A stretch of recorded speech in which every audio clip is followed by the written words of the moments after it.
First of all, I saw your LinkedIn post and you had like listed three internship, and I'm like, how is this even possible? Like within 1 year, you have three internship, and all of them you got it in the first semester of your master's degree. As an international student, especially, you're not allowed to start an internship after your like anytime before having spent 2 semesters on campus. That brings the question: how is it that Purdue actually allows you to do that? Right? If 400 companies want to go to that campus, there is definitely something that this school has to offer. This was your first internship. Less than 4 weeks, you landed. You have an internship. Yeah. Amazing. Especially in Tesla interviews, my suggestion would be stop and accept that you don't know. Don't try and act smart. They will catch up on it. They will latch onto it. Does this mean? I'm just curious. Does this mean for you?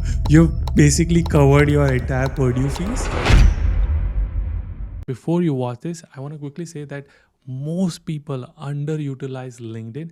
They don't understand the power of LinkedIn and how to leverage LinkedIn to get jobs. I have built an ultimate course. It's going to teach you everything from optimizing your profile, getting sourced by a recruiter on LinkedIn. There are live examples, and also how to use LinkedIn and leverage LinkedIn to create the job opportunity that didn't even exist. You didn't even know that it existed. Let me give you a quick sneak peek, and I will tell you that more than 350 students have joined this course and they are loving it. And you can see everything from setting your profile, networking, search techniques, job hunting technique, and like live examples where I'm actually reaching out to people and doing cold networking, etc. You'll also get free plugin, premium plugin for H1B and OPT and all of that. So I highly recommend you check out. Link will be in the description. All right, I am excited, Maya. This is gonna be, first of all, I saw your LinkedIn post and you had like listed three internship, and I'm like, how is this even possible? Like within 1 year, you have three internship, and all of them you got it in the first semester of your master's degree. So I'm excited to deep dive into your journey. Before we do that, let's do like quick intro. Where are you from? When did you come to United States? What are you doing? What are you studying? And which internship are you doing right now? Yeah. All right. Thank you for having me on this podcast, Yudi.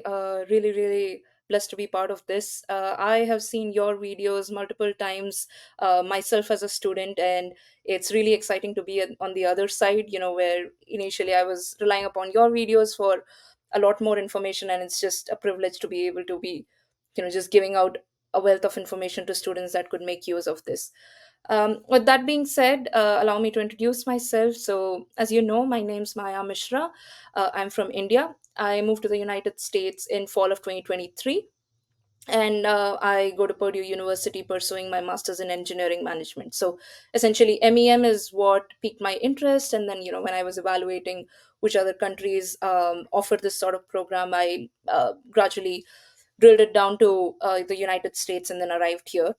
And as for where I am from India, well, that's a very interesting question. I personally believe that I associate the most with South India. That's Chennai. That feels home to me. I was born in Goa, grew up across 8 different states, but I've lived the majority of my time in Chennai. So I'm a North Indian that speaks Tamil and is part of South India. That is amazing. And what all internships do you have? Right. So technically, I started out in fall of 2023, spent my first semester on campus, and then moved on to starting my internships. So started with Tesla, that was in Palo Alto, California, as an engineering program manager. So I worked there in their autopilot and vehicle hardware team. Come summer, I moved to a very small town, but with heavy traffic, called Bentonville in Arkansas, which is where I am interning right now, Mhm. actually concluding my internship as a product manager with Walmart. And once I'm done here, I will be moving to Houston next week in Texas to start out with my fall internship with ABB as a electrification marketing and strategy intern. Yeah. Wow. Okay. Amazing. Amazing. And the best part about this is you obviously got all of this in fall of 2023, which was the peak recession time. Like people were saying that there's no jobs, nobody's hiring, and yet you managed to get three of them.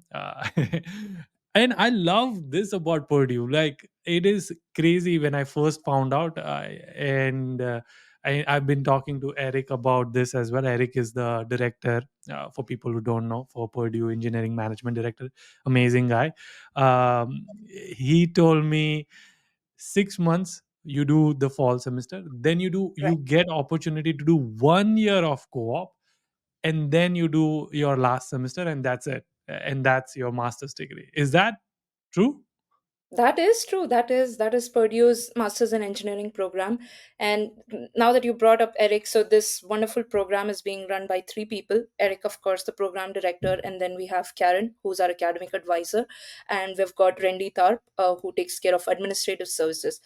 Apart from these three people, we have a dedicated career advisor. That's Katie Hutchell, who has been previously with, I think, Google, Meta, multiple different tech companies, Amazon. So she brings in all these inside sauce about, oh, what is it that recruiters look for. um, Mm, so these four people are extremely involved with our growth, and I think that's what makes the program what it is today. And as for the reality that whether or not it's actually possible, it very much is. Now the caveat here is, in other programs, you're, as an international student especially, you're not allowed to start an internship after your like before, anytime before having spent 2 semesters on campus. correct, yeah. That brings a question: how is it that Purdue actually allows you to do that, right? That's because they've tweaked the curriculum to call it a requirement. So essentially, if you do opt for the 2 year Mm, program path, you need to do these internships. And mm, if I'm not quoting it wrong, minimum you got to do 2 internships and maximum three. You cannot go beyond three, because the visa rule dictates that you cannot go beyond 365 days, because otherwise it would eat up 1 year of your OPT, and we wouldn't want to do that. So yeah. staying within 365 really helps us. But besides that, the program is extremely powerful. But keep in mind that as you're doing these multiple different co ops, you're also taking credit. So you need to have a good balance of managing your education and your work as well, because work can get very, very intense, because your main goal is, hey, I want to be networking, I want to be focusing on my internship project so that I offer the best deliverable. But at the same time, you also have to balance your master's score, because specifically for international students there's a minimum GPA defined and you cannot dip below that. So And so when you say class, you have to do classes while you're doing your internship? well, it helps because so technically it's 30 credits worth spread across 2 years. Now, assuming the standard average is 12 credits per semester, so Yeah. assuming that I finished 12 credits over fall, now I am left with 18 more credits. So it's ideal that I take at least 6 credits over this year, so that I'm left with just 12 more by the time I'm Mm, back on campus in spring 2025. mm, To simplify things for myself, because when I go back to campus in my final semester, I don't want the workload to be a lot. I can take up to 9 credits during the course of this 1 year. So that's 3 credits per internship. So you balance 9 credits throughout this year. By the time you're on campus, you just have 9 more left to do. So the okay. better And you so I spread your must, 30 credits. yeah, Yeah. assuming these courses are online then. Yes, yes, these are online. So these are specifically meant for students that are doing internships and co-ops. So majority of the times your peers will also be doing these co-ops. If not, these might be students who are on campus but opting for these courses online. So you're not really missing out on much in terms of classroom experience. Got it. Okay. Amazing. Yeah, it's so good. Like, and also Purdue's not paying me for doing this, so people might think that I'm like just saying things. I learned about it, and that's when I was like fascinated. I was like, it's such an underrated program right now, in my opinion. But we'll do a separate video on Purdue altogether. So stay tuned for that one. But what you're going to watch is an amazing story. But before you watch that, I just want to quickly say that all of these story, I compile the key insights from these stories and all the podcasts that I do, and I put this in my free exclusive newsletter community. Every week more than 16,000 people receive my newsletter, and they love it. And here are some of the examples. You can see this was a podcast on George Mason universities, and you can see how to network and 10% cold emailing, powerful LinkedIn techniques, and so on and so forth. So if you're interested in becoming part of this exclusive newsletter community, absolutely free. Link is in the description, or you can go to udj.com/newsletter. Let's go back to your timeline, go back in time. When did you start like your internship process, looking for it, not just looking but preparing for it?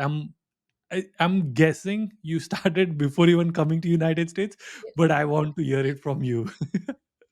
Right. So let's break it down into two separate chunks. That's one before arriving to the US, and the second thing that you're supposed to do after arriving. So before arriving, there were two things that I prioritized. One was my resume, just cleaning it up and restructuring it, and then the second thing was preparing for the interviews. Now, when I talk about preparing my resume, when you're going through an extensive application process for universities, you already have a very updated version of your resume. Now, this version is going to look very different from the one that you actually use for applying for your jobs, because your university resume focuses on a lot more of other components, such as voluntary activities that you did, NGO stuff that you did, or I don't know, employee resource groups that you were involved with when you were working for a company, right? So the focus looks very, very different. So you need to like pick and plot certain things out of this resume and make it more cater to what the job market, especially in the United States, would really want to look for, right? So I think just starting from scratch. So when you try and edit an already existing resume, it doesn't really help you with the best outcome. So my approach is that completely start with a clean slate, Yeah, blank start document. from scratch, yes, and then start brainstorming. So this was one thing I did. And then the second thing was interview preparation. So interview preparation, when I talk about that, like I had this extensive document where I listed out my star stories. There's a specific template that I in fact have that I rely upon. I suggest people that I speak with as well to sort of follow that. But with that being said, now my resume was dependent on certain things which would happen after I arrived in the United States. So now let's move on to the second section. That's, oh, what did I do with this Wait, resume and after I arrived? yeah, before you go to after you arrive, when was this? So like you got the admit, or like you Yep. came in August, right? I'm assuming you came in August, and so when did you start like working on your resume? I want to say, I think by mid March or something, I had already finalized the university. That's when I started applying for TA positions on campus. That's when I was like, okay, now I gotta like refine my resume and start preparing, because the way that I approached TA was not any usual university application, but more towards job application. So as I started working towards that, I said, okay, this is high time I start preparing for my interview prep as well. That's when I worked on this document as well. So specifically, it was targeted towards TA, the teaching assistant role.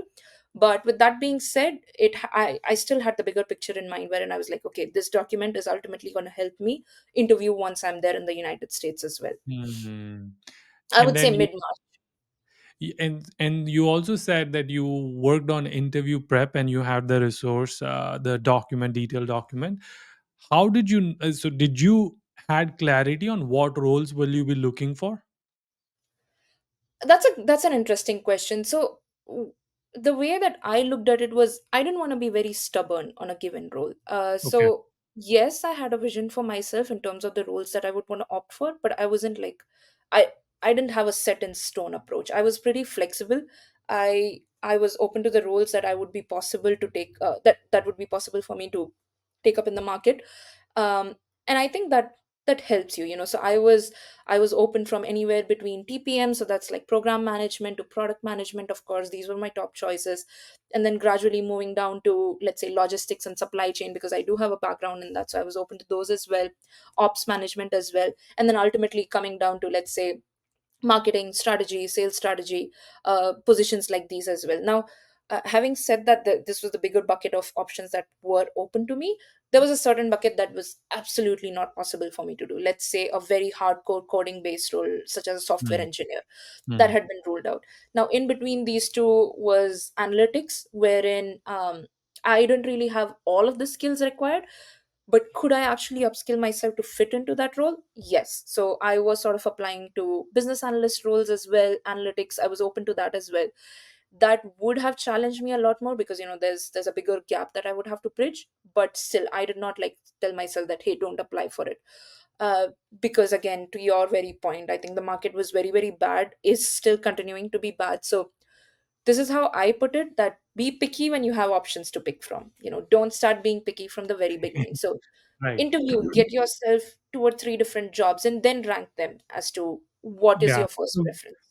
So when you say that you were preparing for interview and you said stories, so is it just you were preparing for behavior around that?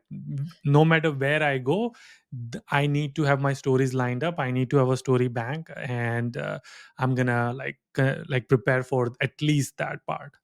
Yes, yes, that is right. Well, this is what comes out in in a picture perfect scenario where, oh, Maya prepared for these interviews, and she came to the US, she got all of these jobs. But there's obviously a learning curve that I had back in India. So little bit, if you're trying to backtrack, like, my interview prep started out much long ago because I was trying for this internal pivot in my past organization where I worked. So I worked with Caterpillar as a tech analyst, and I was trying for an internal pivot, um, which is this very niche rotational program that Caterpillar offers. So I was trying to pivot into either Asia Pacific or the Europe region. So it's like 2 to 3 different months that you spend in a different country learning multiple different functionalities. And I had 8 failed interviews with 3 people panel each. And I Mm. met with each person that interviewed me to gain feedback. So that's 8 cross 3, 24 people giving me feedback. And that's what ultimately really shaped me in becoming so good at interviewing that ultimately, I was able to convert these interviews into job offers. And once those things didn't work out, I started to look for certain opportunities outside as well. And I interviewed with McKinsey, lasted for 7 different rounds, and again failed. So these are the failure stories that people don't really talk about on the Mm. outside, but these shape you. So my Mm. groundwork there had been done. Now when you compare it with students who are applying right now and probably failing, that's because ultimately they will get there. It takes Yeah. all of these failures to get there. Right. I love it. You are such a great storyteller and a speaker. I mean, it's amazing. I just wanted to compliment you. How many years of experience did you have in India? So, well, I worked for about very close to 4 years. So, Okay. about a year I spent with this organization called Value Labs in the digital solution and delivery division. And then I moved to Caterpillar as a tech analyst where I worked on SAP. So, different modules that I touched upon was customer relationship management and warehouse management. Yep. Gotcha. Okay. I mean, we will get to the interview prep and the learnings that you had from those 24 people. But before we get there, so now we are from the timeline perspective. Before coming to United States, you worked on your resume, I'm assuming LinkedIn a little bit, and then interview prep. Now you landed in United States. Tell us, like, what did you do? Wow. Okay. So, in fact, today has been exactly 1 year since I flew down Nice. to the United States. So yeah, it was a fun experience just flying out internationally. I flew out, and then luckily, so I flew into Chicago because that's where majority of the Purdue folks Mm, fly in. yeah. Was fortunate enough, I had a childhood, my school friend who was there to just receive me. And I flew to the United States with another school friend of mine. So the two of us, we flew in together, and we had another classmate just ready there to receive us. She's pursuing PhD at Northwestern. So again, networking even in personal life does help. Yeah. So she was there with us. She took us for breakfast, and then that was the first time I tried out American breakfast, and I'm like, the quantity is so much, and it's just full of potatoes. Right. Yeah. That Yeah. was my first I'm reaction. surprised you had potatoes because a lot of time people just end up eating pancakes and waffles. But yeah. Yes, yes. So I think I got some omelet, and they gave me a lot of hash brown, and hash Yeah. brown is Yeah. very different in India, Yeah. Right. right? Right. Yeah. Uh, but anyway, so fast forward, I took a shuttle from there, went to Purdue, and I think I arrived a day before my orientation because I wanted to spend time with my family. So I was super jet lagged, and the very next day my orientation started. So Purdue has this wonderful week long orientation that they do, part of which Mm, was to actually take us to Chicago, do a little bit of tour. We visited Google office, in fact. So all of that was part of the agenda. So the first week was extremely tiring, and that was the only time that I gave myself because there are a couple of applications for certain project based courses that you need to apply. So there were slots in my resume that I had left empty saying that, hey, if I get this project, this is where I insert that experience. If I get these 2 projects, this is where I insert that experience. And there was a completely different version that was ready. wherein it just assumed that, hey, if you don't get any of these projects, this is the version of resume that you're going to use. So that's the Interesting. level Yeah. of planning that it required. So once the orientation week was done, through that week I finalized my resume, and this is almost towards the end of August. And first week of September, Purdue has something called industrial roundtable, so you need to be on the top of your game by that time. So I remember my first application that I put in was on September 1st. So for timeline perspective, August 12th I arrived and I started applying for internships starting September 1st. Yep. So 18 days. That's it. Yes, yes. Right. 18 days of settling into a new house, setting up everything, getting over jet lag, attending orientation, applying for Mm. these project-based courses, and at the same time starting my application. Yep. Yeah, and I think most people don't realize it. This is also when the big tech companies do the hiring for the next year of internship. So, Yep. so yeah, you were right on time with preparations and all of that. You said industrial roundtable conference. So, is this like a career fair or is it different than career fair? It is a career fair. It is one of the USPs, unique selling points that Purdue has. So almost every possible company that you can imagine, big companies, like about 400 of these companies, come to this extremely remote location that's called West Lafayette in Indiana to set up their booth and speak with students. Now, uh, Hmm. I think this played out a very, very crucial role when I was like sort of shortlisting universities, because I had applied to about 10 universities, got into 9 of them, and then had to do an extensive research as to where I wanted to go. And this was one of the categories that was in Purdue's favor, because the question that I kept asking myself is, if 400 companies want to go to that campus, there is definitely something that this school has to offer, right? But And you but look at this campus. Yep. But many students, and this is what I've heard from even like my college and everybody else, tells the same thing, that career fairs are not important. You're not going to get a job, so don't go. That's what I keep hearing. But I obviously I got my internship through career fair, and looks like you also got your shot at career fair as well. So, what would you want to say to the students whose seniors probably tell them that don't go to career fair because nothing's gonna happen over there? Well, this is how I approached it. Like, if 100 people are telling you that it's not going to happen, listen to the one that says that it will happen. Because Mm, if that one person could get it, so could you, right? mm, Now, mm, the majority might not be in your favor. That's also because, there are hundreds of students on campus, and this industrial roundtable is not just open for masters. It's open to undergrads, masters, MBA, PhD, whoever can participate. In fact, sometimes people from Indiana University or Northwestern ah, University also travel down, right? mm, So it's pretty much open. Like, there's nobody that's sitting and tallying, oh, which university you're from. Even the companies, they're not going to be like, oh, just because you're from Northwestern, we don't want to interview you. If they find talent, they find talent, right? So with that being said, this is my advice. Like, listen to the one person that get that internship. And I did. Like, I got my internship out of that. I made a lot of connections, right? So some of these things might not reap you benefits then and there, but look at the bigger picture, look at the longer term perspective.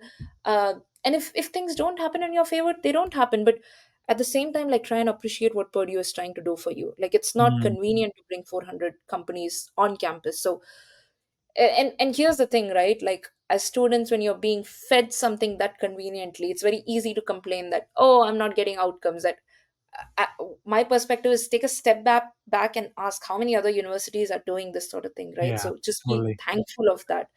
Yeah, Don't expect to be spoon fed. Yep. yeah. Yeah. Okay. Sorry, I cut you off when you were telling. So career fair, 400 companies. This is when. Yeah, what? How did you prepare for it? Like maybe we should dive into that because just think like talking to you 20 minutes. I already know you had like things you had already prepared. Like okay, out of 400, here are my top 20 companies that I'm gonna go to. Here's what I'm gonna talk to. Here's my elevator pitch and all of that. So is that like correct assumption? Like what did you do a day before? Pretty much, yeah. I think just being well fed, having that stamina, because you're going to have to talk to a lot of people. And especially for girls, like Karen gave us all this advice, my academic advisor, that do not wear heels, wear sports shoes. You're going to have to be on your feet, walk around a lot. So just be comfortable. So I think that's one of the things. And then obviously you'll have to be in formals, right? Mm. Now especially like you'll see on during these career fairs, many of the undergrads might not be dressed very formally. That's okay, suit up, put on that blazer, because you're a master's student, you're going to be held at a very different level, you're going to be evaluated at a very different caliber. So show up for the job that you really really want, and act like you want that job. And I think what really helps is place yourself in that recruiter's perspective, or somebody that's sitting by the booth. How many introductions have they heard, right? So what is it that will really make you stand out? So I think for me, the unique element that I felt would work in my favor was definitely my experience with Caterpillar. So I would definitely try and highlight that in the first 5 to 10 seconds itself, just to grab their attention. And then making it conversational, like everybody can stand there and just do a monologue, right? But just making it conversational, like for example, if I'm going to like John Deere's booth, just doing a quick research about, oh, what sort of engines is what sort of machines is John Deere making? Or like if I'm going to Cummins booth, what sort of engines is Cummins making, and how does that compare with what Caterpillar had done? So just like leaving a little bit of spark there. And then the person's also interested because they have experience, right? So allowing them to talk as well really really helps you. And then on the other hand, one more approach that Purdue, especially MEM, helped us with was they gave us visiting cards. So that was something that was unique. And Oh, another element, interesting. Like every student had their own visiting card. we had our own visiting cards, and we had a badge with our name and saying that we are Purdue Masters in Engineering Management student. So we stood out Ah. because all these people, they knew that, oh, the ones with the badge, the fancy badge and fancy visiting cards, they are Purdue MEM folks. So we very Mm. much stood out. Nice. Okay. Yep. Sorry, if Yep. you see me writing, I'm just like, look at this. Like, I'm like, Oh, okay, I already have like 5 pages of notes. I'm like, have to. So, that's amazing. So all of that is going well. You prepared. You have an elevator pitch. Everything, research, conversations. All of this is going on. So, how did you end up getting an opportunity for interview? Like, what was it? Walmart or what? Which company was this? yes. So I think from Industrial Roundtable, I interviewed with just Walmart. So Walmart had come, they had put up their booth. I struck up a conversation with my now manager. So I walked up to him, and actually, in fact, I walked up to somebody else and I told her that I'm interested in project product management. And she sort of interviewed me, not quite interviewed, but she had a conversation where she was trying Hmm. to assess my product management abilities. And I think she liked me, so she's like, oh, you know what, I'm gonna like set aside your resume and I'll pass it on to someone. And I could tell that she wasn't the person who was going to decide anything for me. So I asked her like, oh, do you have somebody that's here for product management? And she's like, yeah, but he's out on a break. And I'm like, I'm not moving, it's okay, I'll wait. He's like, he's going to take a while. I'm like, I have nowhere to go, like I will wait as long as it takes. So I just waited, and the guy who was responsible for product management hiring, he came back, and I stood in the queue, waited my turn, and I did something very similar. So I knew that this division for Walmart was working a lot on warehouse management, and Hmm. I just struck a conversation with, oh, Caterpillar uses blah blah blah blah blah, and then he's like, oh yeah, I mean, I've heard, I met with certain folks from Caterpillar, and I learned a lot about their warehouse management things. And we struck that conversation right there. And then I was like, okay, so do you mind if we connect on LinkedIn? And funnily enough, my phone had run out of charge, and he's like, don't worry about it, I'll add you. Like, he was humble enough to do that. And Hmm. then I'm like, okay, so because I don't have my LinkedIn, is it okay if I take down your email? And he said, sure, yeah, go ahead. So I took down his email, and right after the career fair, I dropped him saying, hey, thank you, it was nice meeting with you. And then the following day morning at like around, I think 7:30 or 8 a.m., me and my friend, we were up doing assignments, and I got this call saying that, hey, you're going to be interviewed in like another hour. Show up in this block. And Oh, and like that's where, on campus because they were still yeah, there. they were Oh, still there. Yes. So this was okay. on campus, and this is where being prepared for an interview helps, because you really don't want to delay your interview, like especially when companies reach out virtually saying, oh, pick a date, pick the fastest date possible, because if you pick a later on date, in the meantime they interview and find someone else, they'll just cancel your interview and move on, right? Hmm. So pick Hmm. the first slot available. Like if tomorrow morning is the first slot, pick that, grab that. Until unless you have an exam, put everything else on hold and show up for that interview. Yep. Hmm. Hmm. What did you say in the interview? Sorry, in the email. I think I personalized it, because I knew we struck a very interesting conversation about cats. So I sort of compared that. I looked up something about Walmart as well online, about their warehouse management. I was like, oh, I came across this online and this really intrigues my interest. And then I just dropped that email saying, hey, it was really nice chatting with you. Let's keep in touch. Nothing about, hey, interview me, or like I want a job, I want an internship. Nothing of that sort. A very genuinely written email saying that it was nice chatting with you and let's keep in touch. Like that was the Hmm. two takeaways from that email. Yep. You sound very much like an extrovert person. I could be wrong, Yeah. but I'm an introvert, and I know there are many other introverts. They are probably feeling intimidated when they listen to you. They're like, "Oh my gosh, she is awesome," and I am nowhere close to this. What advice would you give them? Because even the courage to ask, can you add me to LinkedIn, can I get your email, most people don't do this. They forget because they're just so scared, and in the moment they don't know what to do, and they forget, and they overthink that what is this person going to think about me, and then they just don't do it. uh, any like tips, advice for them? Yeah, I think I can think of two things. So the first thing is tell yourself you're meeting this person probably for the first and the last time. What's the worst that can happen, right? Like you Hmm. say something funny, they remember it for a week, they go back, they laugh about it with their team. You don't even know about it. And what's the best that could happen? A job offer, right? So just try and weigh your positives and negatives. That's one thing. And especially for introverts, I think the other thing that helps is just trying to put yourself out there. So I am a Toastmasters. I don't know if you know about that. Yeah, yeah, yeah, I I've been do. part of Toastmasters International, and I think that's played a very, very crucial role in my public speaking abilities, just being okay with conversing with people. So trying to be part of these platforms, or every college has got their own Toastmasters International club, right? So trying to just be comfortable there and just get rid of this idea that you'll make a fool of yourself or something like that. I think Mm. all the extroverts in the world are just very comfortable with that idea. Like I don't think we are not scared, it's just that we are very okay to make a fool out of ourselves. Right. Nice. I love it. Okay. Uh, uh, I was just gonna make another joke on extrovert introvert, but it's like introverts overthink in their head, and extroverts think when they're talking. Like a lot of time they're like talking out loud their thoughts, so they don't even have time to think what they're thinking about them. But anyway, we'll, we'll But, uh, but speaking of that, some interviewers really value introverts. So yeah. sometimes being extrovert Mhm. does not play in our advantage. Right.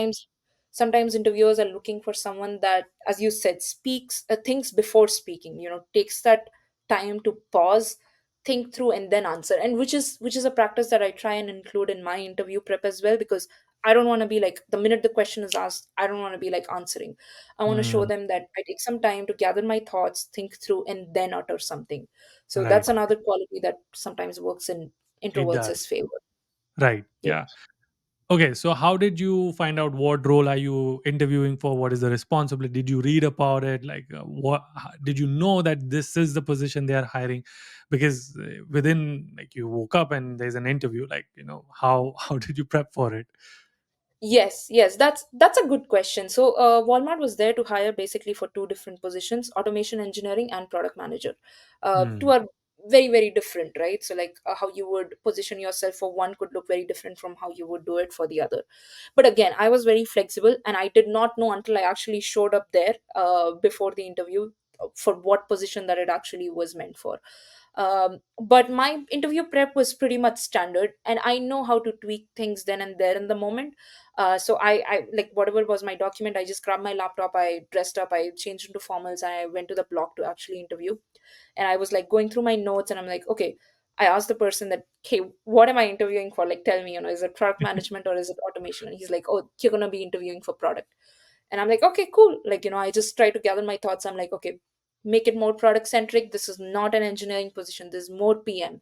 So try and reflect upon those pointers much more. Um, Mm, the reason that I'm highlighting this is, if the outcome would have been different, if they would have said, oh, you're being interviewed for automation, I would have not said no. I would be like, okay, sure, like I'm up for it. Like I would cater then and there, make those tweaks, because ultimately the stories remain the same. It's just that the things that you want to highlight remain different, right? Like mm, certain aspects of a given star story highlight your engineering traits, highlight your critical thinking abilities for automation engineering, versus PM would be more teamwork, collaboration, or getting the task done before a given timeline, prioritization, things like that. So the traits just differ, but the stories essentially remain same, I feel. It takes Well, practice to yeah, yeah, adapt yeah. to it. Right. Yeah. And I know I keep asking audience to wait, so they have to wait a little bit more for the document. But before we show the interview prep document, which we've been talking about, so you interviewed, was it just one round or like were there multiple rounds? It was just one round. Now, sometimes there could be multiple. It really depends whether the interviewer wants to conduct another round. If they've got everything that they need from that one round, they sometimes wrap it up. So, I remember I had interviewed, and then a couple of my other peers as well had interviewed. So after that round, there was a wait period, and I was like, okay, I gave it my best. Like that's how I evaluate myself. That going back in And time, what could I was have it like? Like, what do you remember? What were you were asked? Like, was it typical PM interview stuff? Yeah, it was a very typical PM interview. So one of the situational questions was that, okay, so pick a favorite product of yours, and Mm. um tell us what What are would its you improve? features, and yeah, what would you improve. So pretty standard. So I tweak things there a little bit. So product usually is a software product, right? And everyone thinks of, okay, YouTube, or I don't know, given any different note taking app or something like that, right? So I tweaked things there, and I was like, okay, I'm going to talk about an experience in my past where I had volunteered with this organization called Impact Consulting. And it was a new product introduction project, wherein the product was a physical product. It was a ready to eat and ready to cook food based product. Mm. Uh, which is very different, right? Very different from what these industries see. And I said, I want to talk about that product because I've worked on it. Instead of taking a hypothetical scenario, I want to talk about how I approach that. And I gave them a reasoning as to why I picked this particular product and not a software product. So my reasoning was essentially centered around, one, I have worked on it. Two, the skill sets required for a physical product like that will still remain very very similar for a software product like that. So they were like, okay, sure, we're okay with this, go ahead, pick and explain. So I sort of like broke it down into structure, into chunks. And if you see how, like consultants prepare for their case interviews, like, they break it into three C's, four P's, Porter Mm. five forces. So like using these frameworks actually helps you. And I feel that that might have made me really stand out because nobody thinks of these frameworks. So I broke it down into those frameworks and like answered it in one go. And I was like, okay, any questions? And they're like, you pretty much answered every question that we had. So Nice. then I was like, okay, I hope that's a good thing. They're like, yeah, okay. And then yes, that was followed by like your standard behavioral questions as well, where sometimes they do have follow-ups, which doesn't necessarily mean it's a bad thing. Yeah. But that was the combination. Yep. Nice. I remember my PM interview, and I also did not choose a software product. I chose stand-up desk, the desk that I'm using, and There you go. yeah, I said like it's automatic. Like you press the button, it goes up, down. But I was like, if they can include tech, then it'll be nice to put some productivity because you do a lot of work. So why don't you put Pomodoro like 25? Like you can set a timer so you can do Okay. block and time, and they were like, oh wow, okay, that is interesting. So that was something I said as well because they were expecting me to say like some stock app or note taking app or something. And Exactly. so Exactly. so yeah, good. Okay, so you got the offer, did you right then and there or did you get the offer few days later?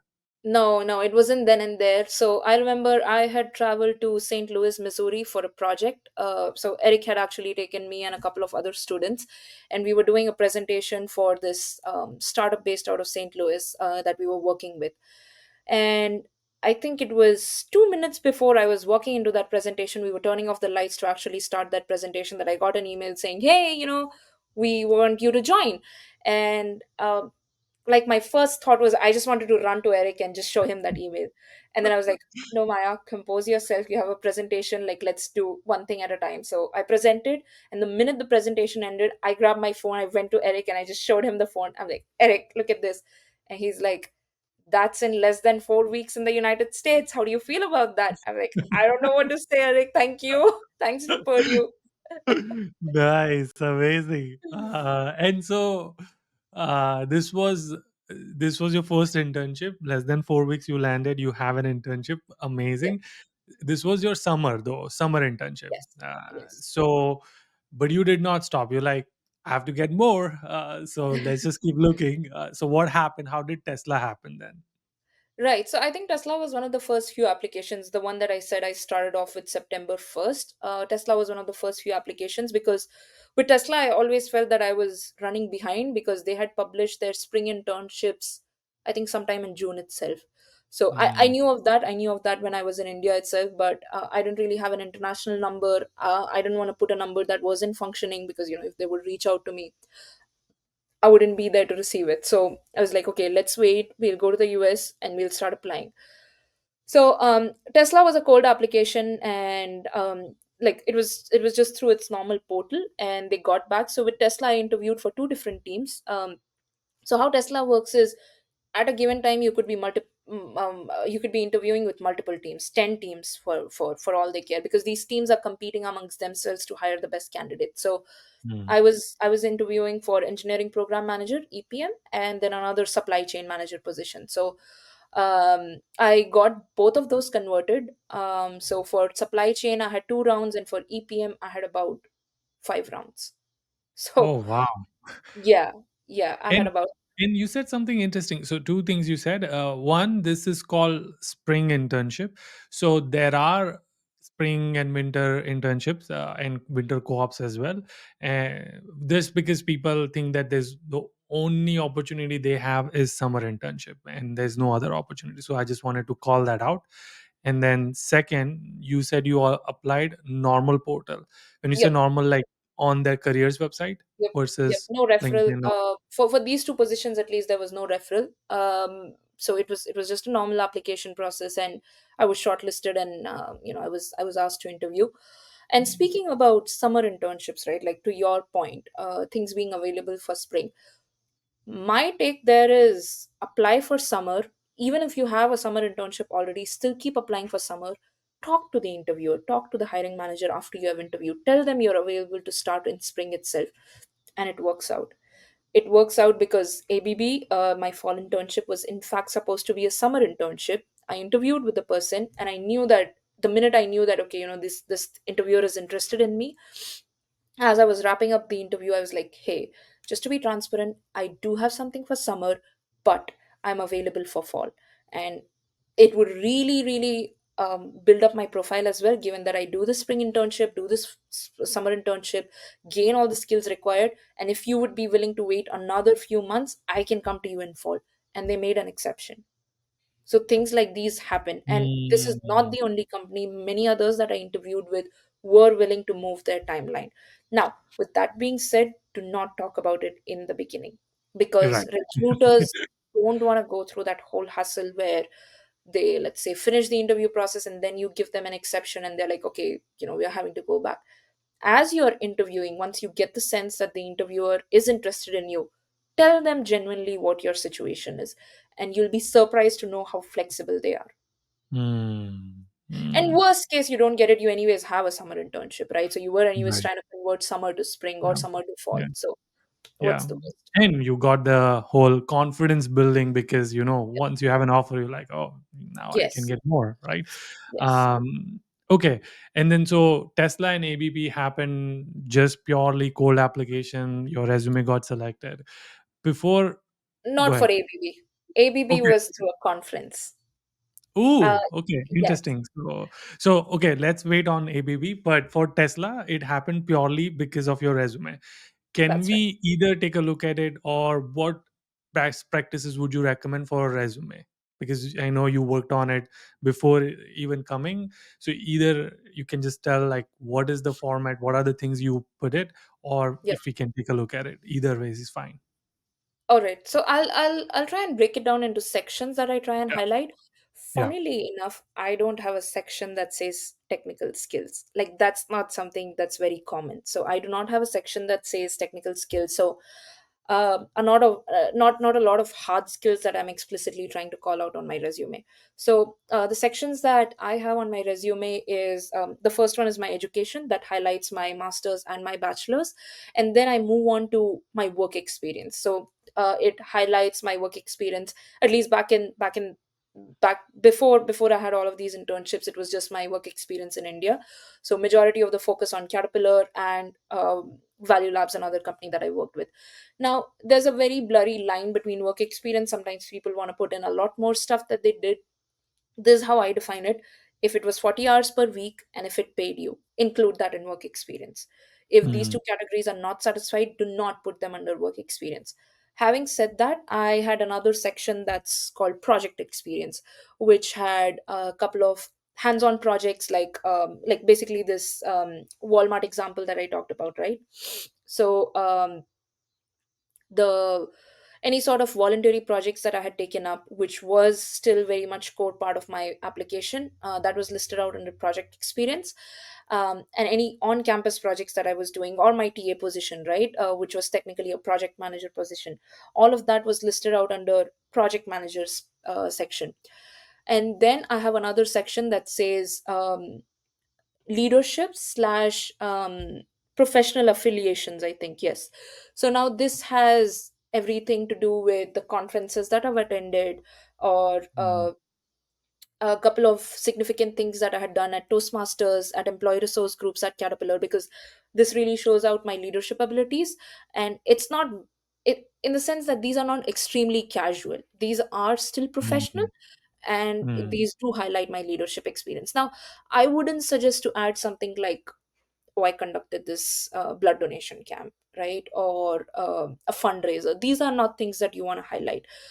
This was more about, like, as part of my employee resource group involvement at Caterpillar, I was one of the youngest members of one of their largest ERGs, that's called Young Professionals, and I was leading the entire South America regions and all of the chapters there. So just trying to highlight things like that, which are not technically related to your work, but they do put you in very good light.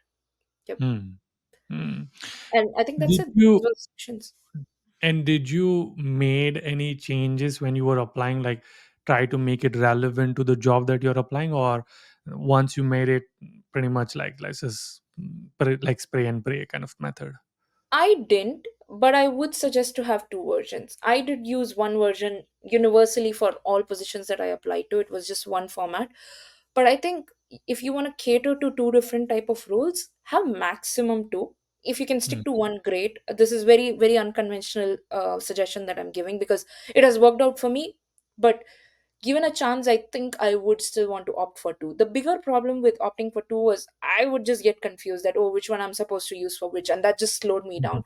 I wanted it to be a quantity game rather than a quality game. So I was like, okay, Hmm. let's just stick to one so that I know which one I need to use. Hmm. With that being said, I think like your PM, TPM, all of these roles can have one specific resume, and all your, let's say, logistics, operations, more Hmm. industry heavy roles can be one. And if let's say a person is looking for software engineering and analytics, data analytics role, maybe a third version is a great option as well. Yeah. Nice. And so your resume got selected. Obviously, we talked through it. Now, engineering, you mentioned a supply chain and engineering program manager. It's crazy that you have such diverse skill, like strategy intern, engineering program manager, and product. So, of course, there is a lot of transferable skills, which we will talk about it in a minute. But what, like you said, 5 rounds. Was this in person? No, everything was virtual. Okay. Yeah. What did you ask you for EPM role? Like in that to interns for 5 round. That is crazy. Well, so this was Tesla's one of the high demanding roles. So I think they were very extensive with picking out candidates. Mm, So I think the first round was recruiter screening call, and then I had 2 30-minute interviews back to back scheduled. So recruiter call was the first, and then there were 2 30-minute calls back to back. So on the same day, you are meeting in the same 1 hour. You're meeting two different interviewers. It was a combination of behavioral and technical. So when I say technical, what I mean is they wanted to take a deeper dive into my projects. um, and then the third round was a presentation. So it was an hour long conversation where I was Mm. supposed to make a presentation about, um, I think, my biggest professional achievement. So they are trying to assess whether or not you have the ability to present to, if you have the presentation skills to make business cases for, let's say, people that are higher up the ladder, right? Mm. So it was like about, the presentation lasted for about 30 to 35 minutes, which was followed by a Q&A to dig much deeper into the project that you talked about. So that's like, for recruiter call, two more interviews, 30 minutes back to back, and 1 hour of this. So that's four rounds right there. And then the final one was an infosec round. So basically, as I said, this was a high demanding team. So it has a lot of proprietary information. So they basically want to, the final round was essentially to assess whether you're mature enough to keep your mouth shut wherever required. Right. Nice. Yes. Uh, did when you did your internship with Tesla, did you get to meet Elon? He was spotted around in the campus. I had heard that he was around, but unfortunately, I was not in the spot where he was there.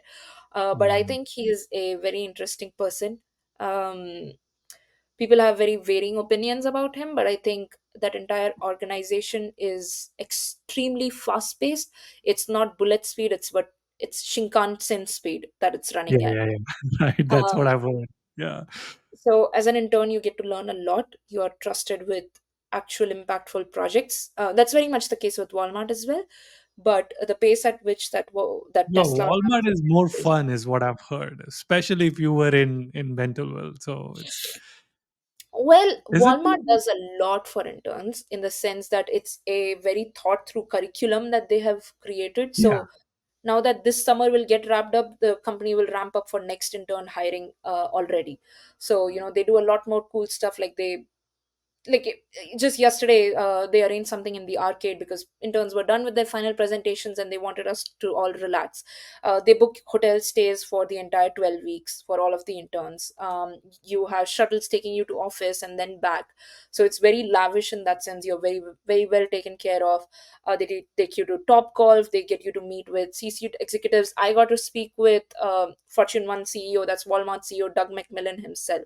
So opportunities like this that are just crazy. Like, they Yeah, really look up to you. that's what I've heard too. And Yep. plus, there's like a whole intern day at Walmart, and like Yes. there's a Yes.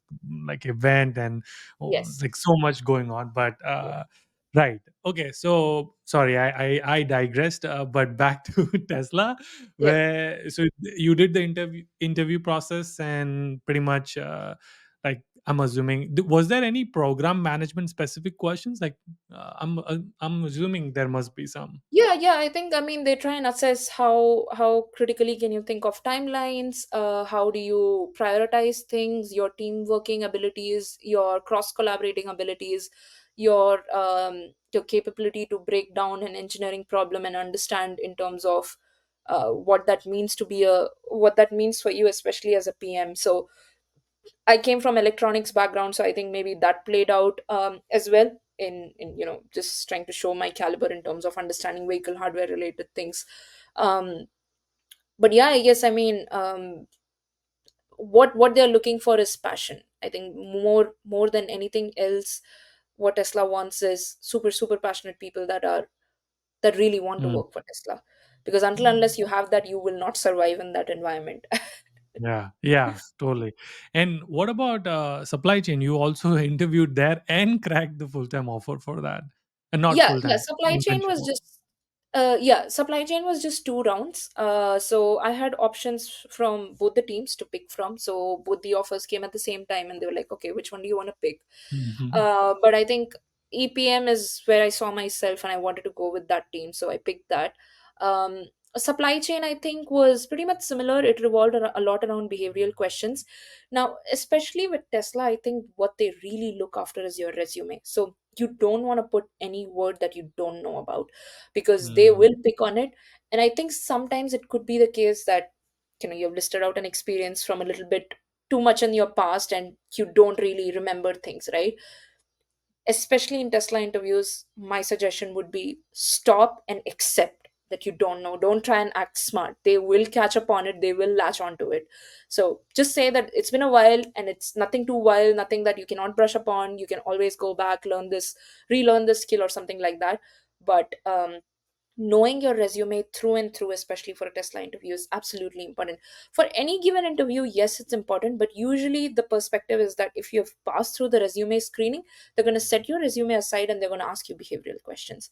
But Hmm. Tesla really assesses you on, hey, whatever you have listed out on your resume, is that all true or not? Can you speak to each of those pointers that's listed out or not? Yep. Hmm. Nice. And so Yep. when was this? Was Walmart your first offer or Tesla was your first offer? Walmart came through first. I met that person, met my now manager in September, and then Tesla came through. Tesla was, I think, so the interview started anywhere between mid of September because there were 5 rounds. It lasted really, really long. And I think I signed the offer sometime around mid for first or second week of October, I think. Yep. Hmm. Yep. Okay. That is that must be such a great feeling, like have two internships lined up. That is amazing. So how let's talk about ABP. ABB. How did that happen?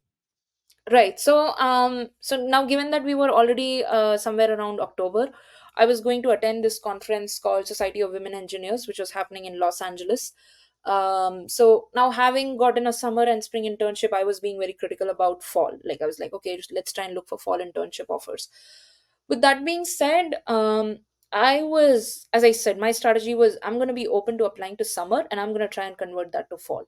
So Hmm. SWE, Society of Women Engineers, usually has a lot of opportunities for in person interviews. But what worked out in my favor was even before arriving in that conference, I had 4 interviews scheduled already For for in in the person. conference. Yes. Wow. Um, And so, can we sorry, I'm curious about this conference because I heard about Grace yes. Hopper. There's Yes. also this one. Is this only for women or guys are also there?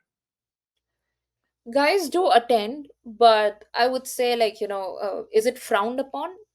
Probably yes. But do men Okay. still go there? Yes. Right. So it's Okay. a choice that you need to make. But there were men. I think I do remember a couple of my peers who interviewed with a couple of companies and did get that offer. So Right, so right. yeah. Okay. And so So is I this yeah. was Sorry. this sorry, was this paid conference or Purdue paid for it? Well, so Purdue enables you to attend it. So we get $500 worth of scholarship to use it towards any sort of professional development. And most of the fall students, they use it towards attending SWE, especially if you're a women student, you Mm. definitely would opt for it. So I think the flight tickets from Chicago to Los Angeles costed anywhere about round trip was about 200 220 if I recall correctly, and then the stay itself, I think it crossed a little bit over 500, but that's still okay. I mean, it was a great enabler to have $500 worth of scholarship. Um, Even without that, I think I would have gone because I've heard great things about this conference, and you just untap into this whole plethora of opportunities if you do get to Mm. attend this. Right. And of course, you get to visit another city, Los Angeles. LA, So, right. Yeah, yeah, yeah, yeah. yeah. Okay. And so how did you get those interviews, 4 interviews before even you flew to the conference? It was like is there a portal? I'm assuming there is one and you just applied through it, or how does it work? So I think around the time that Society of Women Engineers conference was happening, especially when you apply on Workday, there's usually a drop down which says how did you get to know about us? How did you hear about this position? And in that drop down there was SWE, and SWE was also mentioned on my resume. So when I got these recruiter calls, they asked me that, hey, are you attending SWE? In person. And then I was like, yeah, I am. So then they're like, okay, then we'll schedule an interview and it's going to be in person. So that worked out in my favor. So I had interviews with Schneider, HP, ABB. Um, I'm not able to recall the fourth one. And then there was another interview that came out because I had gone to one of the booths and I left my resume. I had a conversation. So after the conference, they sort of interviewed me. That was Unilever. Yep. Um, Mm. so So yeah, so with for ABB, I mean, this was one of the shortlists that was done. Schneider and HP, I got them both for summer, and I was trying to push it for fall. So I got the offer, but I was trying to push it for fall. ABB as well was a summer internship. I met the interviewer then and there itself, interviewed in person, told him that, hey, I've got something figured out for spring and summer, and I would love to come for fall. And he was like, sure, we can do it, no problem. And he was so Nice. flexible. He just, yeah, he was very excited. And in fact, this person is the VP of the company. He happens to be the vice president, has been with the company for 25 years. So opportunities like this to get to interact with these people, and I got hired directly as his intern, which probably would not have happened straight away through a normal application process. And he's Hmm. extremely flexible. I've been in touch with him. So if you think about it, I met him last October, and I'm going to join this company in close to September. So he has waited for a year for me to join. So Hmm. that's the sort of opportunity that SWE really Yeah. allows you to tap into. And if you have a good profile, people will wait for you. People will make exceptions. People will make arrangements for you to join. Yep. How big is this conference? See, SWE? Is there like a lot of people? Oh, Oh, massive. I think thousands of people. And I think one good thing that they did is the organization of this conference was so amazing that, like, at any given spot that you're standing, you can see all of the banners and you can really pick which company you want to walk to. It's Hmm. not going to be difficult to navigate. At least when it happened in Los Angeles, it was extremely well organized. Like, with even so much crowd, I couldn't really feel that it was very crowded. Hmm. Um, and now wait times in these queues where you're waiting to speak to these employers really differs. I think the longest queue that I remember seeing was Tesla and Apple. Tesla was, I don't know, anywhere between 40 minutes. Apple was like an hour wait long time. So, but with that, the whole conference, even though it spans across 3 days, it's not all of it is just interviewing or the Recruiting. career Yeah, fair. yeah, yeah. Yeah, The there's career keynote fair is just a speakers very and all small of that. chunk, like 2 hours in a day or 3 hours in a day or 4 hours in a day. So you have a very small window, so you need to like maximize your opportunities. If you're spending 1 hour in Apple's queue itself, there's only very little time to do many other things. Right, right, right. And the reason I was asking is because I'm assuming people from San Diego State University or CSU, Long Beach, like all these are close to LA. And if it is happening again in LA, they should probably go to this conference. It sounds like a great opportunity. Well, this year it's happening in Chicago, so you're going to see a lot of Purdue folks. You'll see Purdue, you'll see University of Illinois Urbana-Champaign, Northwestern, Indiana UIC, University, IIT Chicago. University Yeah, of Chicago, IIT Chicago. yeah. So yeah, I think Midwest has like multiple different universities, so the crowd is going to be insane. Right, right, right. Okay, well, too bad. Okay, so sweet. Strategy intern. What does strategy intern do? Like, what are you supposed to do? Do you know? That's a good question. So, my manager, he seems pretty flexible. So I think his major goal for me is to just allow me to travel across the United States, realize multiple different functions that exist in ABB.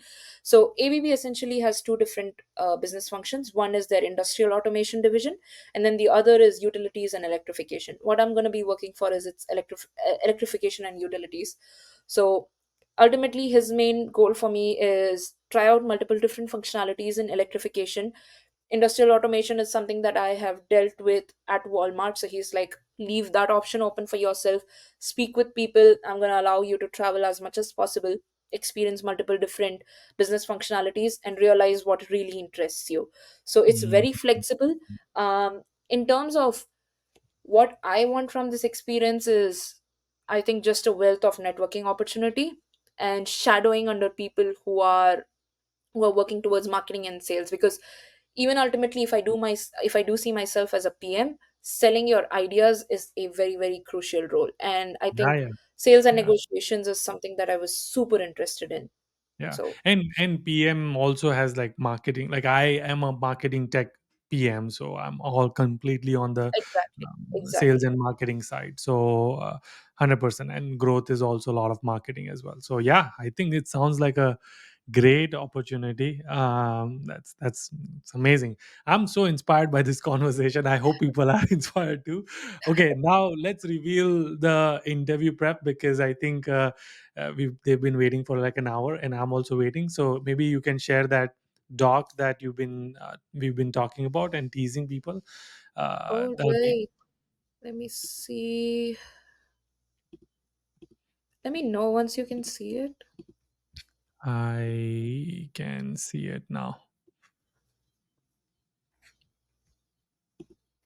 All right. So, okay, couple of things that I mean, like whenever I speak to incoming MEM students, not just at Purdue, like even other universities, right?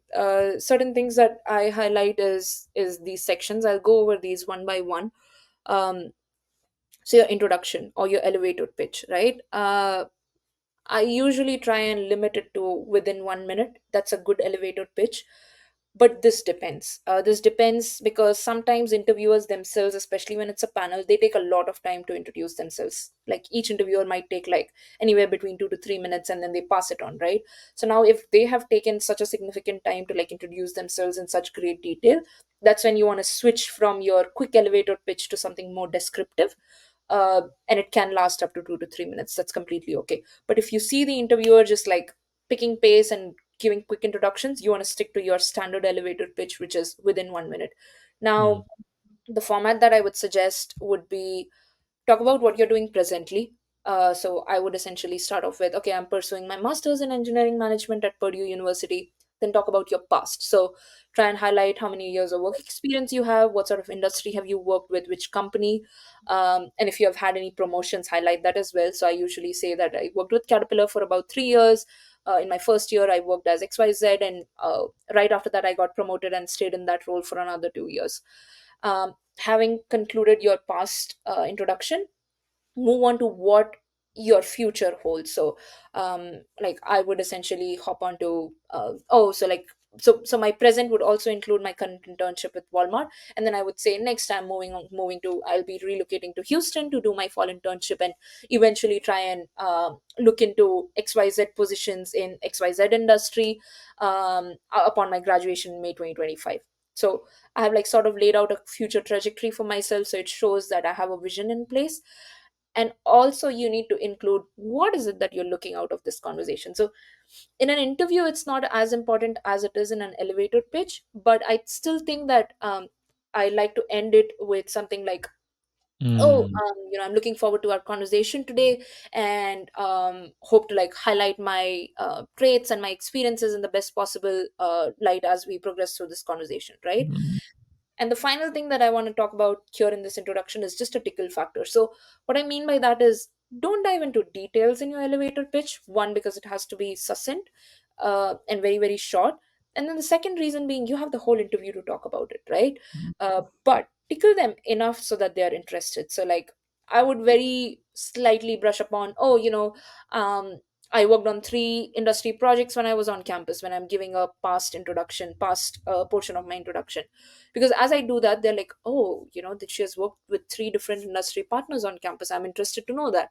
And as I'm talking about that, I leave it with, as we continue with this conversation, I'll find opportunities to shed more light on these experiences so they know that this is coming, right? mm, um, and then like as you're answering your star questions that do match to it, you try and tie back to your introduction saying, oh, as I said that I had worked with 3 different industry partners, this happens to be one of them, and then you talk about it. So they are curious enough to see what comes ahead. right. That's how I Right. would put the introduction. Yep. Love it. Love it. Nice. So the next thing is why this company. So especially when you're talking about why this company, take a minute and just ask yourself if it is the same old redundant answer that every given Mhm. candidate is talking about, right? Because if it is, then you want to think something out of the box. So the way that I look at it is personalize and customize it. So what I mean by personalization is make it very, very catered to yourself, and customization is very, very catered to that specific company. An example of this would be most of the people that are interviewing with Tesla, and I think Tesla more often than not asks you, why do you want to join Tesla, right?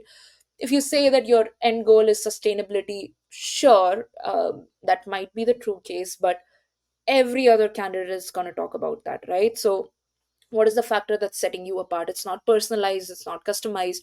So maybe try and pull up a project that you did on sustainability, or maybe try and talk about an article or a specific, let's say the CTO of a given company talked about certain technological advancements in terms of in a specific domain which leads to lesser carbon emissions, right? So try and talk about that and be like, okay, I see that the company is progressing towards XYZ, and I am very, very, very much tied towards this because of ABC reasons. So you're customizing it and personalizing it, and Mm. top two reasons is good enough. It's Mm. absolutely good enough. So that's Mm. your why this company, why this role. So specifically, like, especially when I was asked, hey, why are you interested in product management or program management? So I think building upon your technical expertise is one thing. So you don't want them to, at least if you can, you want them to know that you have a relevant background. So try and pick and plot traits from your past experiences, be it Mm. projects or be it old positions that you have held. Try and grab transferable skills and show your technical expertise in that. With that being said, leave room for some sort of future growth. So this role is not something that you're perfect at. It also means that you're going to learn and you're going to mold yourself a lot more as you progress through it. So personally, it's important to you because it has some potential for you to grow. If you are Mm. already perfect at it, maybe not the best choice. You might want to try out something else, right? So just leaving a little bit of room for your future growth as well is vital. Mm. Why this industry? This is again some place where you can flaunt your research, the articles that you have read, the kind of people that you have interacted with from that company, from that industry. It might not even be that company. So let's say I interacted with somebody from Rivian, right? And that just shows that, okay, she's interested in automobile industry in itself. So just Mm. showing that you're going out of your way, doing that research, building upon your relevant work experience as well. And ultimately moving on to why should we hire you. Now there are a lot of overlaps in this, but I still feel that having unique points under each of this helps you to better prepare yourself. Now, why should we hire you? How I go about this is, so take the job description, their required qualifications, right? Take like top three of those and try and map that to to what you can bring to the table. And this can be extremely wildly unrelated. I'll give you an example.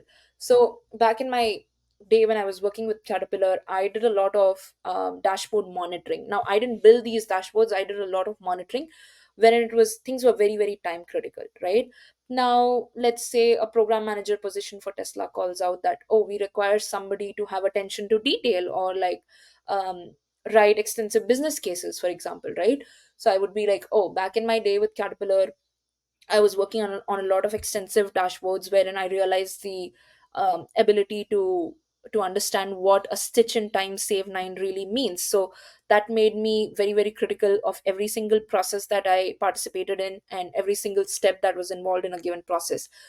So as I worked through that position, I developed a niche for, let's say, attention to detail. And now in this given position, when I work on these business cases where I need to list out my requirements, I have that skill to really critically think about each and every requirement that I'm listing out. So you see, Mm. these two are very, very unrelated, but you're building upon your requirement that's listed out in that job and mapping it to what you can bring to the table. So Right. Yeah. doing that for top three things can really, really help you.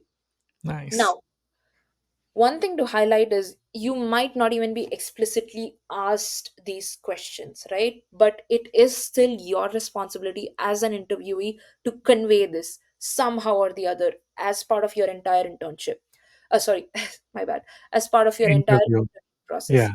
Yeah. An example of this would be when you're wrapping up, when the interviewer says, hey, do you have any questions for me? Maybe you pick top two things, as we did this mapping, right? So you say, okay, so I see that your job description lists out this is this thing, and I've done this in the past, and this is how I feel that I can bring value to your team. Do you have any more examples of people that come from my similar background and are in this position? So when you're asking a question, use that opportunity to deliver some significant information from your end and then Mm. build upon it. So Interesting. I love you're that. using that space to Yeah. deliver something that you really want to. Yep. Yeah, I love it. Love it. What about the star thing that you have, the story bank? Right. So okay, let's look at this. So this is my version of conveying your star story in 100 words. So basically you're going to need one, two, three, 4, 5, 6, 7 different columns. So you first one you're going to call it stories. Second is going to be qualities.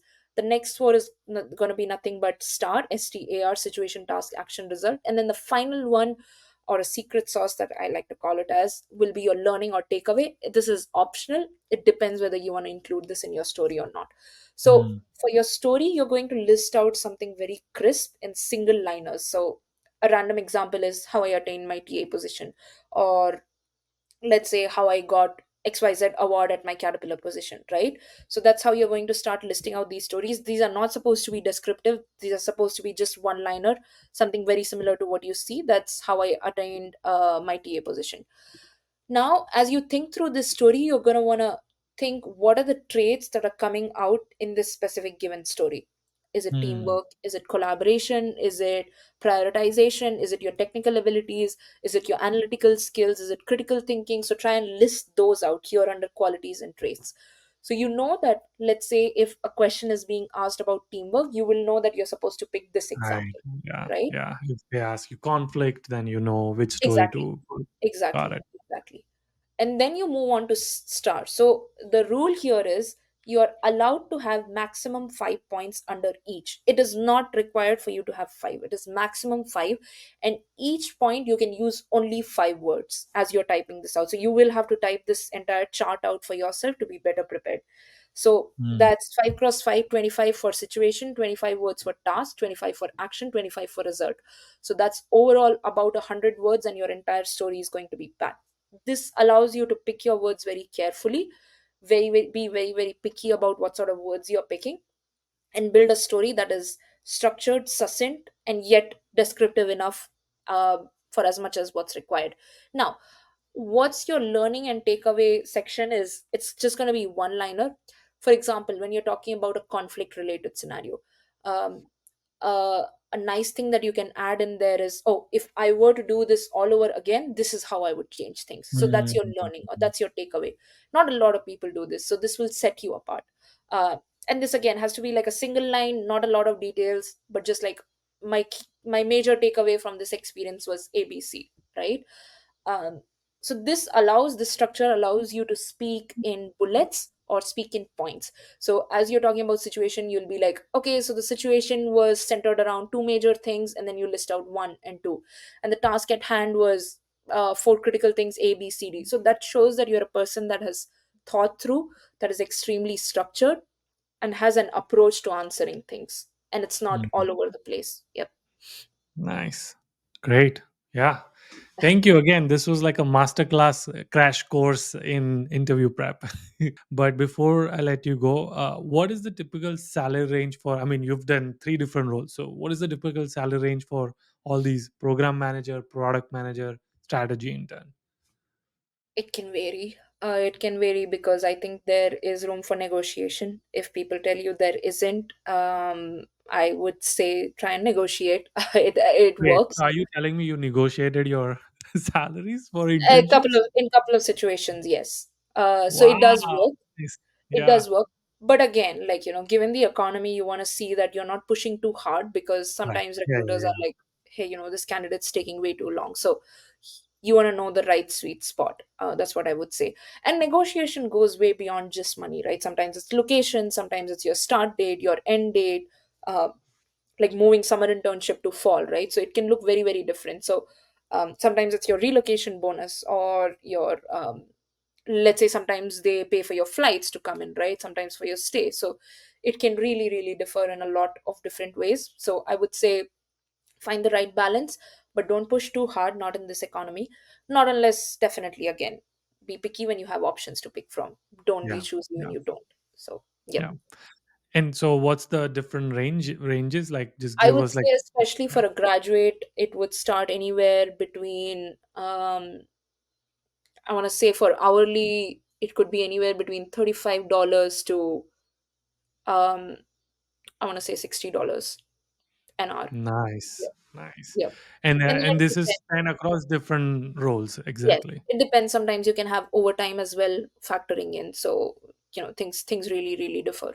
Yep. Nice. Does this mean, I'm just curious, does this mean for you, you've basically covered your entire Purdue fees? I have, yes. I'm going to graduate debt free, and not just debt free. I think I'll have savings. So that's Nice. really cool. Yes. That is amazing. What a feeling, right? Like, Yeah. that's a great feeling. Yeah. Yes, Yeah. yes, it is. It is. But again, hands down, thanks to the wonderful curriculum that Purdue has to offer. I'm a big fan. Like, I cannot stand a word against Purdue. I am the living, breathing biggest fan that Purdue probably has seen, and Eric knows about it. Nice, nice. That's great. Before we end, one last tip for aspiring interns who are seeking internship, who are in this season, who's gonna start, interviewing, looking for it, getting rejections daily. What would you tell them? It might not be the best advice, but I'm gonna still say it out loud. Be extremely self-critical. Do not allow yourself to rest, because the minute you tell yourself that, hey, this is okay, I'm gonna chill, I'm gonna relax, things will start to slip. It's very vital that you present your A game almost all the time. It is tiring. Something that helps is just tidying up back at home, speaking to your friends, speaking to your family. That's a good rejuvenation factor. But at the same time, let them be the ones who say, hey, take a chill pill, take rest. Eric and Karen, they have told me this over and over again, but the minute you start telling this to yourself, you will start relaxing. And Hmm. it's a rat race, it's a crazy rat race in this economy especially. You cannot rest, unfortunately. You cannot rest once you have things figured out. As I said, Good. it's not the best advice. uh, No, I love it. Yeah, but yeah. this is what has helped me. Like, I didn't allow myself to rest. The first And party that I attended was I was technically forced to, because it was my roommate's birthday, so the party was at my house, so I had to like step out of my room and be part of that party. So distractions are going right. to be there everywhere. Pick the path that really matters to you. That's what I would say. Hmm. Yep. Yeah, and it's just, I mean, for in your case, it's just the first 4 months, and in 4 months, you freaking had three internships, taken care of your entire debt and savings, and now you can relax and chill how much ever you want. I mean, technically, like, Well, I don't know if I do that enough, but yeah, I you can should. You should celebrate now. actually. You should. Yeah. But that's amazing. I love it. I can't wait to bring you back. Again, thank you, Maya. This feels like a masterclass in how to get co-ops, internships, interview prep. Like, I don't know, this like 1 hour has been amazing. I can't wait to bring you back, talk about Purdue and other things. But until our next one. Well, until our next one, keep smiling and keep hustling. Nice.